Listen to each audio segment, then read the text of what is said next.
It may be luck that makes a Subaru, but we suspect that a good deal of research and engineering went into the design, development and manufacturing of the new Crosstrek. Featuring some key upgrades for the 2018 model year, this capable car could be an ideal vehicle for buyers who want a compact SUV that drives like a sedan but also offers SUV sturdiness and cargo capacity. Subaru was smart enough, or got lucky enough, to catch the early wave of interesting crossover vehicles that turned into the tidal flood of our current SUV obsession. The Outback of the early 2000s foreshadowed the light-duty adventure vehicles that now dominate the American road. The newly refreshed Crosstrek is a four-door SUV that seats 5 adults comfortably. Not as swanky as the top Outbacks, nor as spare as a stripped-down Forester, the Crosstrek model line starts with the $22,710 2.0i and climbs through the premium and limited models, with manufacturer-suggested retail prices starting at $27,210, including destination charges. All three are powered by the same 4-cylinder boxer engine, which makes a reported 152 horsepower and 145 pound-feet of torque. This engine, new for 2018, is lighter than earlier power plants and is fuel-injected, which produces a few more horsepower and offers improved fuel economy. Energy is delivered to the road through a continuously variable transmission and Subaru's excellent all-wheel drive system. That's not a lot of horses under the hood, but the CVT manages the power well, and the continuous all-wheel drive system, paired with Subaru's active torque vectoring and traction control, give the car an extremely planted feel. Around the city, the Crosstrek benefited from tremendous visibility, sporty corner-to-corner acceleration and nimble handling. Parking was eased too, by the very good backup camera. The steering and suspension felt tight and well-tuned, though the braking seemed a little mushy at times. It also felt safe, though it seemed relatively light in the body, and not as sturdy as the higher-end Outbacks. Full disclosure, we liked the one we drove for 10 years. The 2018 model was named a top safety pick by the Insurance Institute for Highway Safety, and scored in the top category in all the IIH's crash tests. We enjoyed the drive experience more when we did my own gear selection, via the steering wheel mounted paddle shifters, standard on the limited and an available option on the premium. This put the horsepower and torque to maximum use and increased the car's spunky feel. On the freeway, in manual or automatic mode, the Crosstrek felt comfortable and capable, even at higher speeds. It's not quite as quiet as one might like, despite an improved acoustic windshield, and suffers from the same wind and tire noise that plagues a lot of four-wheel drive SUVs. A day-long drive might get tedious, but a run to Malibu and back, enjoying the Harman Kardon optional audio system, was perfectly pleasant. Subaru's version of adaptive cruise control, part of Subaru's EyeSight driver assist technology, which includes pre-collision braking, lane keeping assist and lane departure warnings, impressed me as well above average. The EyeSight system is an optional upgrade on the premium and limited Crosstreks. When set to moderate freeway speed, it helped the model we drove slow gradually when the traffic slowed, and speed up gently as the traffic returned to normal, without any of the "hey, look out!" jerkiness that seemed baked into some manufacturers' ACC systems. Subaru's onboard infotainment system comes in 2 versions and includes a 6.5-inch screen on some models and an 8-inch screen on the limited.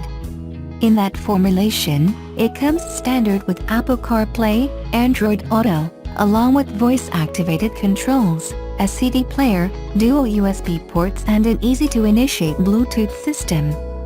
The model we drove also had standard front seat heaters, a reminder of how well Subaru has done with its 4-wheel drive, 4-season cars that function so admirably in rough weather states. Of the 3 trim lines, only the top 2.0i limited model comes standard with Subaru's X mode and L descent control.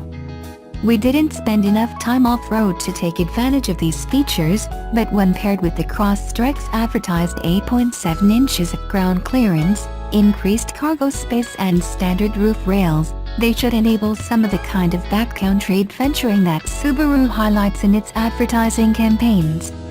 How many will test the Crosstrek's off-road mettle?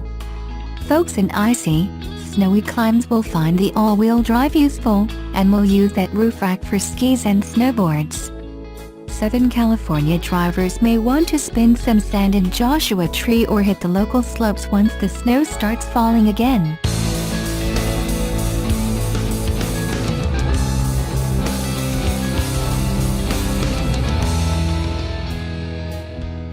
The Tesla Model 3 configurator has been updated and looks like the $35,000 base model will come sooner rather than later.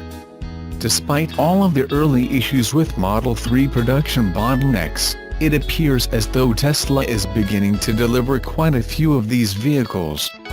The fact that the $35,000 base model is listed as an option for early 2018 is promising, even though in Tesla time that probably means middle to late 2018, but still.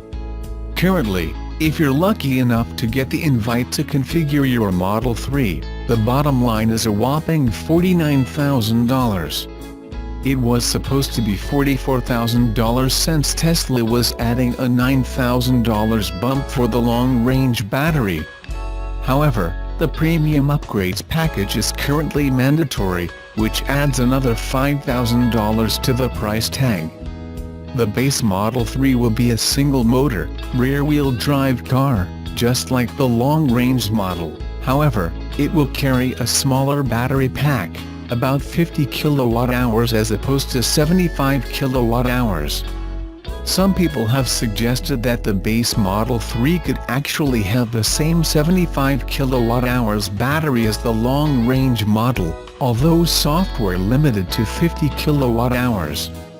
This way Tesla could charge you to upgrade your battery.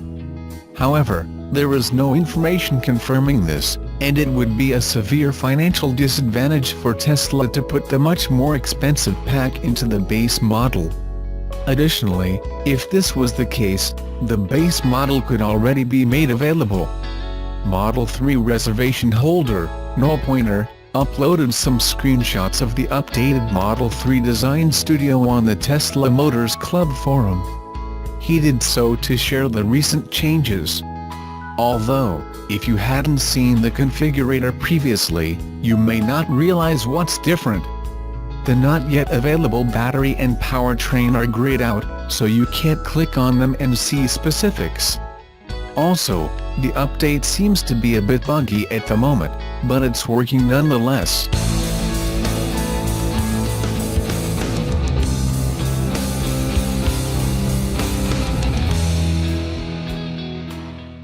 The Armada is one of the most expensive Nissans on the market, but it's a lot of SUV for the price.